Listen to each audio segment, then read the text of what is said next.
Welcome to literature achievers. Literature achievers में आप सभी का स्वागत है। जैसा कि आप सभी लोग जानते हैं कि जो है वॉइस की सीरीज चल रही है, जिसमें what is active voice, what is passive voice, ये डिस्कस हो चुका है। उसके बाद प्रेजेंट इंडेफिनिट के जितने भी सेंटेंसेज हैं उनका कैसे पैसिव बनाया जाए, प्रेजेंट कंटिन्यूअस के जितने भी सेंटेंसेज हैं उनका कैसे पैसिव बनाया जाए, फिर प्रेजेंट परफेक्ट के जो है कि जितने भी सेंटेंसेज होते हैं या उसकी कैटेगरी में जो भी सेंटेंसेज आते हैं उनका पैसिव कैसे बनाया जाए। उसके बाद पास्ट इंडेफिनिट टेंस के सेंटेंसेस का पैसिव कैसे बनाया जाए वो भी डिस्कस हो चुका है। पास्ट कंटिन्यूअस का कैसे बनाया जाए वो भी डिस्कस हो चुका है। आज आप लोगों के साथ डिस्कस होने जा रहा है पास्ट परफेक्ट टेंस के जितने भी सेंटेंसेज हैं उनका पैसिव आप लोग कैसे बनाएंगे। तो आइए बहुत ही इत्मीनान पूर्वक, बड़े ही अच्छे पूर्वक उस पर डिस्कस कर लिया जाए। तो आइए देखते हैं उसको। वॉइस, वॉइस का मतलब आप सभी लोग जानते हैं, भली भांति परिचित हैं, वाच्य होता है।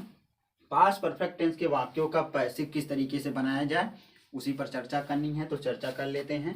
पास्ट परफेक्ट टेंस के वाक्यों का पैसिव बनाने का नियम क्या करते हैं? कर्म को कर्ता बनाते हैं, सभी के साथ हैड का प्रयोग करते हैं। आप सभी लोग जानते हैं कि पास्ट परफेक्ट टेंस के जो टेंस है इसमें I, we, you, they, he, she, it plus दुनिया का कोई भी नाम आए, चाहे वो सिंगुलर हो या प्लूरल हो, उन सबके साथ आप किसका प्रयोग करते हैं? हैड का प्रयोग करते हैं, क्योंकि इसके अलावा और कोई वर्ब इसकी है नहीं, हेल्पिंग वर्ब।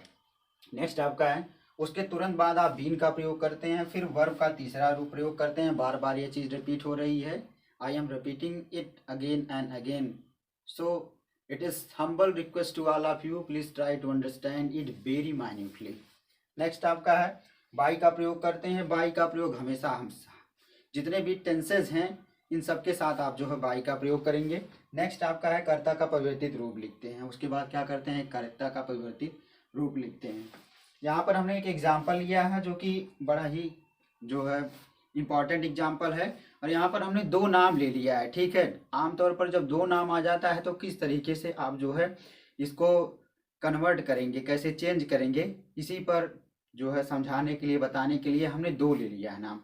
अर्थात एक तरीके से आप कर सकते हैं कि हमने प्लूरल ले लिया है। जब प्लूरल आ जाता है तो किस तरीके से इसका पैसिव बनता है, तो उसको देख लेते हैं। एक्टिव में है, Kajal and Kavya had gone to Delhi. देखिए ये दोनों मित्र हैं आपस में, they are good friends, that's why I took their name. Kavya and Kajal, या आप बोल सकते हैं Kajal and Kavya had gone to Delhi. Kajal और काव्या दिल्ली जा चुकी थी।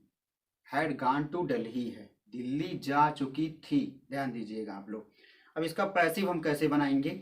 यहाँ पर आप देखेंगे क्या करते हैं, कर्म को कर्ता बनाते हैं। तो यहाँ पर आप देखेंगे कि कहाँ कर्म आपको मिल रहा है। तो सबसे पहले firstly we will try to analysis of this sentence. ये जो सेंटेंस आपके सामने है इसकी एनालिसिस करेंगे।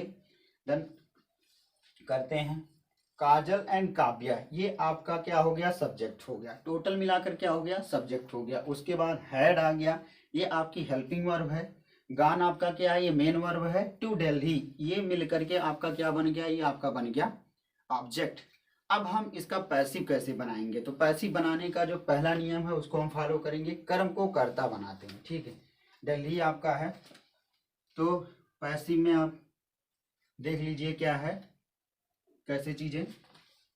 ठीक है, दिल्ली, दिल्ली। उसके बाद क्या होगा? दिल्ली के बाद क्या होगा? दिल्ली के बाद आपके सामने आ गया दिल्ली। उसके बाद हैड, दिल्ली के बाद किसका प्रयोग करेंगे? हम हैड का प्रयोग करेंगे। दिल्ली के तुरंत बाद किसका प्रयोग करेंगे? हम हैड का प्रयोग करेंगे। ये हो गया दिल्ली, हैड। उसके बाद फिर किसका प्रयोग करेंगे? आपका तीसरा नियम है, दिल्ली हैड बीन। ठीक, फिर वर्ब का तीसरा रूप प्रयोग करते हैं। तो आपके सामने आप देख ही रहे हैं कि गो वेंट गान होता है, तो दिल्ली हैड बीन गान। चार तक आपके सामने चीजें हो गई। पहला क्या किया आपने? कर्म को कर्ता बनाया, सभी के साथ हैड का प्रयोग करते हैं। तो देखिए सभी के साथ हैड का प्रयोग करते हैं, तो दिल्ली हैड बीन गान, देखिए हैड सबके साथ प्रयोग किया हमने। फिर किसका प्रयोग किया हमने? वर्ब का तीसरा रूप, यहाँ पर भी तीसरा रूप है, यहाँ डायरेक्ट उसको हम रख देंगे, दिल्ली हैड बीन गान। उसके बाद किसका प्रयोग करेंगे हम? उसके बाद हम जो है बाई का प्रयोग करेंगे। अब देखिए यहाँ पर दो हैं, काजल एंड काव्या 2 लोग हैं, तो जिस सीक्वेंस में ये दोनों हैं वही लास्ट सीक्वेंस हम जाकर वहीं पर रखेंगे। लास्ट में जब हम बनाएंगे इसको सही तरीके से सीक्वेंसली रखेंगे तो सीधा हम यही पुट कर देंगे काजल एंड काव्या, ये सेम चीज काजल एंड काव्या। तो इस तरीके से आप देखेंगे कि डबल मीन्स आप देखेंगे 2 नाम है, 2 नाम का मतलब एक से ज्यादा। अंग्रेजी में 2 ही चीज होती है, एक तो सिंगुलर होता है, ये प्लूरल होता है। तो अगर केवल काजल रहती तो फिर ये सिंगुलर रहता, काजल एंड काव्या दोनों है, ठीक है। तो ये क्या आपका है, ये प्लूरल है। प्लूरल मतलब बहुवचन है। तो जब बहुवचन वाले ऐसी चीजें आ जाती हैं तो लास्ट में वही चीज हम सेम पुट कर देते हैं, लास्ट में उसी को हम बना देते हैं। तो आई होप इन सब का प्रयोग करके आपने इसका जो है पैसिव बनाया और आपको अच्छे से ये चीज़ें समझ में आई। अगर समझ में आने में किसी भी तरीके की दिक्कत हो, कोई परेशानी हो तो आप लोग कमेंट सेक्शन में ज़रूर कमेंट किया करिए। Thank you so much. Always be the part of literature achievers. Literature achiever is every time with all of you. Thanks lot again.